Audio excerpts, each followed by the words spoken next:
আসসালামু আলাইকুম, সবাই কেমন আছেন? আজকে অনেক দিন পর চলে আসলাম পানের বরজ।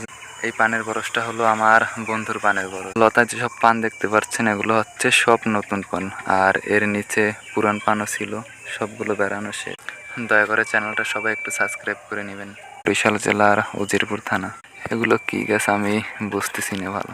বরিশালের পান দেখেন, এগুলো হচ্ছে সব মিষ্টি পান আর সব নতুন পান, কিছুদিন পরেই বাজারজাত হবে।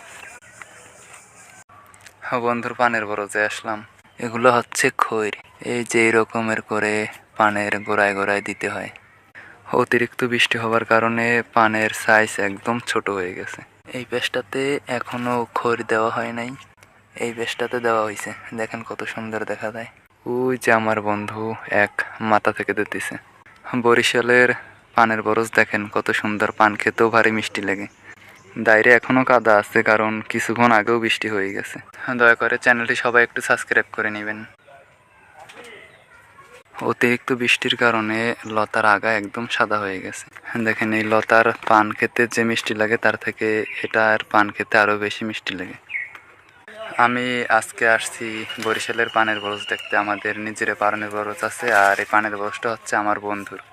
এত পরিমাণ বৃষ্টি হয়েছে দেখেন, যার এই পানটা পোকায় ধরছে, যার কারণে এরকমের আঁকা পাকা হয়ে আছে।